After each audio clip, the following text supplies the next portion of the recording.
Hey there, Internet friends. Trevor Starkey here with this week's episode of TV Thursdays, my weekly show where I sit down and run through some television that I enjoy, be it a new episode that I've watched, a season that's just wrapped up, or in this case, one of my favorite shows.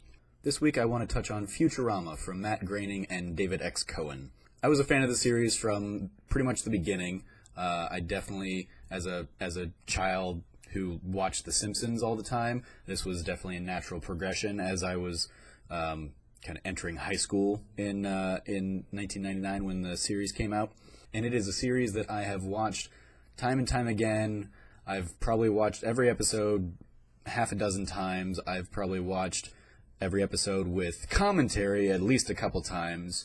And I love this show because it was one of the smartest shows on television. The insanity and nerdity of some of the jokes that they kind of just throw in there for background sight gags. You have the fact that they came up with their own alien language in episode 1 that with only a few clues got deciphered, and then they ultimately came up with a harder, more complex alien language just because they were nerds and wanted to hide little jokes in there for the die-hard fans that they knew would be freeze-framing things now that we had things like DVDs and eventually Blu-rays. Just like The Simpsons, Futurama gave us an incredibly hilarious world of characters that we got to enjoy, both in the main cast, the core Planet Express crew, as well as just kind of all the side characters that would come and go throughout the series. So for this episode, I want to touch on some of my favorite episodes through the series. Pretty much all these are going to come from like the original run because I think those were the strongest, and they have certainly the most standout episodes for my money. The DVD revivals and then the series that came back to Comedy Central has some great episodes in there as well. I just don't know if they ever reached necessarily the highest heights of the original run. Here's your spoiler warning for a handful of Futurama episodes from like 15 years ago, so if you haven't seen them already, what are you doing with your life? Fix that. Go, now, fix it. First up, honorable mentions, Space Pilot 3000 and The Series Has Landed, the first 2 episodes of the series.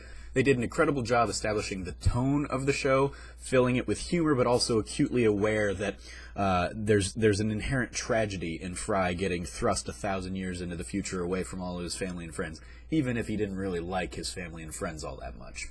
Episode 1 sets up the premise, putting Fry in cryogenic sleep, and even like hiding in little Easter eggs that wouldn't be paid off until seasons down the line. It introduces Leela, the professor, some of the other characters.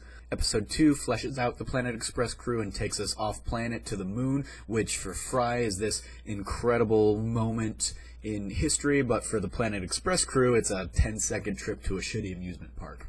And playing with that kind of mundanity of space in the future against Fry's excitement and love for it really just made for a great establishing kind of sense of the show.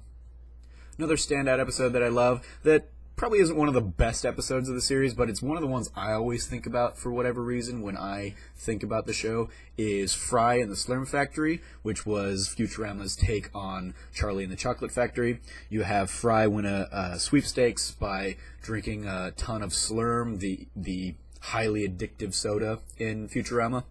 And the crew gets to go to the Slurm Factory where they meet Slurms Mackenzie, the guy who just parties all the time because he's forced to by the company he works for. The kind of the nefarious stuff that's going on beneath the surface is just filled with humor, and on multiple times I would be sitting alone in my apartment here.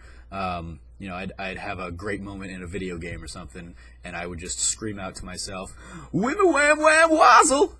and just have a ton of fun with like a quotable line like that. So here's to you. Party on, Slurms Mackenzie. Party on. Up next, I want to touch on The Luck of the Fryrish, which was the story of Fry's sibling rivalry with his brother Yancey. We get to explore their history together as Fry tries to find his lucky 7-leaf clover from when he lived in the 90s. We get to see kind of a bond between the brothers, but also how they were always kind of after one another for that 7-leaf clover, and a sibling rivalry, as you have between brothers. The real kicker of the episode comes at the end when we get to see just how Fry's disappearance affected Yancey, while the Simple Minds' Don't You Forget About Me plays over a montage of Yancey growing up and naming his son Philip, and Philip becoming the first person to step on Mars. And there's just an emotional weight to it because we had the whole episode kind of establishing the rivalry, and Fry was assuming that his brother had basically tried to take over his life after he disappeared and become Fry. Roswell That Ends Well is another incredible standout episode in the series. It's one of those that does one of my favorite tropes of sci-fi, is going back in time and really playing with time travel, as I touched on in last week's episode touching on Blink in Doctor Who. Roswell That Ends Well kind of hits that same note, where you have the Futurama crew going back to 1940s Roswell, establishing themselves as the UFOs in the Roswell crash. You have the absurd twist of fate where Fry kills the guy he thought was his grandfather and ends up becoming his own grandfather by consoling his grandmother in her grief and bed. It was a great spin on even something like Back to the Future, where you had Marty McFly going back to the past and his mom kind of hitting on him. This is basically the adult version of that, where that incestuous relationship kind of gets followed through. Another episode known for having an emotional gut punch in the last few minutes, we have Jurassic Park, which sees Fry discovering the fossilized remains of his old dog Seymour. As he excitedly tells all of his friends just how much he loved the dog and the adventures they went on and all the times they sang Walking on Sunshine, Bender gets increasingly jealous of Seymour. Eventually we see Fry learn that Seymour lived a long, healthy life after Fry was cryogenically frozen, and so Fry realizes that Seymour probably wouldn't even remember him anymore and gives up on this idea of reviving him through this process they'd come up with. And then we, as the audience, get to see this tear-jerking ending where Seymour was waiting day and night, month after month, season after season, year after year for Fry to come back to the pizza place, and he never would. Or so we thought, because the show, as it was revived in later years, would revisit this and show that, well, Fry was kind of there in the past as well, and more time travel-y stuff that I think ultimately ends up lessening the impact of this ending, because you do ultimately see this ending where Fry and Seymour lived together and lived a happy life together through all that time. But here in this initial ending, that wasn't the case. We didn't know that Fry was really living back in the past. And so if you disregard what would come later, this ending could melt even the hardest of hearts, i.e. my own heart, and leave me as like a teary, goopy mess.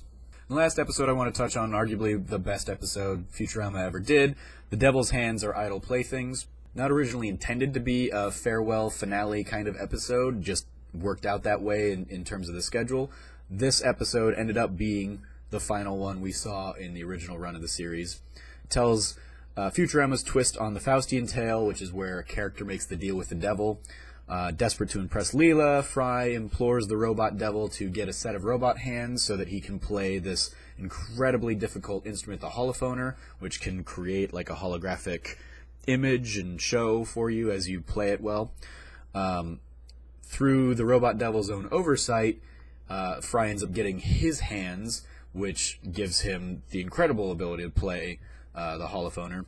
Desperate to get his own hands back, the robot devil makes an absurdly intricate series of trades with the other Planet Express members, ultimately leading Fry to give his hands back to the robot devil and get his own hands back. As all that's happening, we get to see Fry craft this incredibly beautiful opera showing his love of Leela. It gives us the series' best musical moments, and the sweetest instance we ever had up to that point of the will they, won't they dynamic between Fry and Leela. It was well established that Fry was interested in Leela, but we very seldom got to see Leela reciprocating that.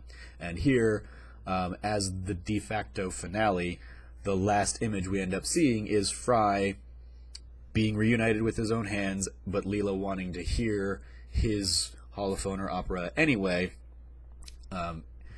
And it was a touching send-off because we get this very rudimentary bubble of Fry and Leela sharing a kiss and walking off hand in hand into the distance. And that would be the last image we would get of the series for years until it ended up coming back from the dead and being revived by Comedy Central. So those are some of my favorite memories of Futurama, and I love revisiting that show every few years, even listening to the commentary by the creators and directors and writers of the show, and hearing just the passion that they threw into it, and the love and care and absurdly smart jokes that they kind of peppered in there. The fact that they wrote mathematical theorems and proofs for some of their gags and some of their plots is absurd, and that's, I guess, what you get when you have a Harvard-educated writer's room filled with friggin' math masters and PhDs and whatnot. Definitely worth checking out. One of the smartest shows we ever had, and full of sweet and hilarious moments as well. Let me know what you think of Futurama in the comments below if you're a fan of the show. Let me know what some of your favorite episodes are, or your favorite characters, or what have you. As always, I've been your host, Trevor Starkey from TrevorTrove.com. You can follow me at SnarkyStarkey on Twitter. And until next time, from here at the Trove, treasure your friends.